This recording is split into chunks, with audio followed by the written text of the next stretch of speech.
जय हिंद। आज के इस वीडियो में मैं आपको रेस्पिरेटरी एलिमेंट्स के बारे में बताऊंगा, श्वसन संबंधी बीमारी के बारे में बताऊंगा। श्वसन संबंधी बीमारी हमारे शरीर में कैसे हो जाती है, इस बीमारी के होने के पीछे का कारण क्या है, वो कारण मैं आपको बताऊंगा, वो वजह मैं आपको बताऊंगा। क्योंकि अगर हमें किसी भी बीमारी के होने का कारण पता चल जाए कि हमें ये बीमारी इस कारण से हुई है, इस वजह से हुई है, तो हम आसानी से किसी भी बीमारी को ठीक कर सकते हैं। साथ ही साथ मैं आपको ये भी बताऊँगा कि आप उस कारण को, उस वजह को कैसे दूर कर सकते हैं। लेकिन मैं आपको एक बात पहले ही बता देता हूं कि इस वीडियो में बिल्कुल एक अलग ही लेवल की जानकारी होगी, जिसे शायद आप पहली बार ही सुन रहे होंगे। मैं आपको बता दूं कि हमारे शरीर में जब श्वसन संबंधी समस्या हो जाती है तो हमें सांस लेने में कठिनाई होने लगती है, सांस लेने में दिक्कत होने लगती है, जिसकी वजह से हम सांस सही से नहीं ले पाते हैं। लेकिन इस बीमारी के होने के पीछे का कारण क्या है, वजह क्या है, जिसकी वजह से हमें सांस लेने में कठिनाई होती है, सांस लेने में दिक्कत होती है। तो आपने तो ये ज़रूर सुना होगा कि टेंशन लेने से बीमारी होती है, चिंता करने से बीमारी होती है। लेकिन आपने ये कभी नहीं सुना होगा कि क्या टेंशन लेने से, क्या चिंता करने से कौन सी बीमारी होती है। लेकिन आज के इस वीडियो में मैं आपको बताऊंगा कि आप ऐसा क्या टेंशन है, ऐसी कौन सी चिंता है जो आप काफ़ी लंबे समय से करते आ रहे हैं, जिसकी वजह से आपको श्वसन संबंधी समस्या हो गई है, सांस लेने में कठिनाई होने लगी है, सांस लेने में दिक्कत होने लगी है। तो जो आप स्क्रीन पे देख रहे हैं, यही है वो टेंशन, यही है वो चिंता जो आप काफ़ी लंबे समय से करते आ रहे हैं, जिसकी वजह से आपको सांस लेने में कठिनाई होती है, सांस लेने में दिक्कत होती है। मैं इस टेंशन को, इस चिंता को एक्सप्लेन करके आपको बताता हूँ। एक साथ बहुत कुछ चल रहा है, मतलब आपके मन में जो है एक साथ बहुत सारी चीज़ें चलती रहती है। आप जो है एक साथ बहुत सारी चीज़ें को सोचते रहते हैं। आप जो है हमेशा किसी न किसी चीज़ों के बारे में सोचते रहते हैं और आपके मन में किसी न किसी प्रकार का कोई मानसिक उलझन है, कोई ऐसी समस्या है जिसको आप सुलझा नहीं पा रहे हैं। साथ ही साथ किसी न किसी प्रकार का कोई विकार है, अव्यस्तता है, जिसकी वजह से आप व्याकुल महसूस करते रहते हैं, अशांति महसूस करते रहते हैं और आपको छोटे मोटे दर्द भी होते रहते हैं। और आपके मन में एक प्रकार का विश्वास है कि मुझे हर ठंडी में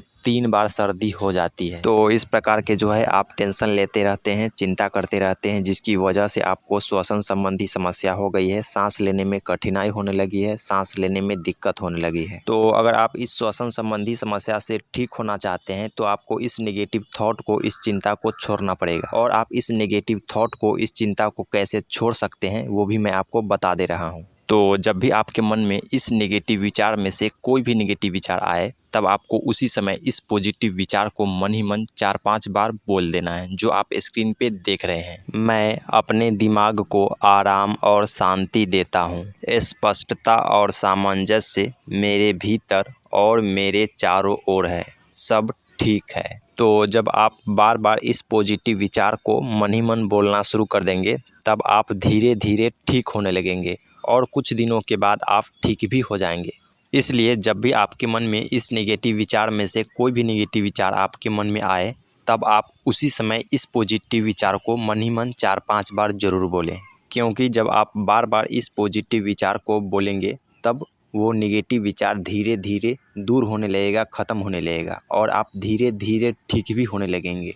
इसलिए इस चीज़ का आप ध्यान रखें। और लास्ट में मैं यही कहूँगा कि आप कभी भी ना ही अपने बारे में और ना ही किसी दूसरे व्यक्ति के बारे में गलत सोचें और ना ही किसी चीज़ों के बारे में, क्योंकि जब आप काफ़ी लंबे समय से ऐसा कर रहे होते हैं, तब वह किसी न किसी बीमारी का रूप लेकर हमारे शरीर से जो है बाहर आ जाता है। इसलिए आप इस चीज़ का भी ध्यान रखें। तब तक के लिए आप सभी को जय हिंद।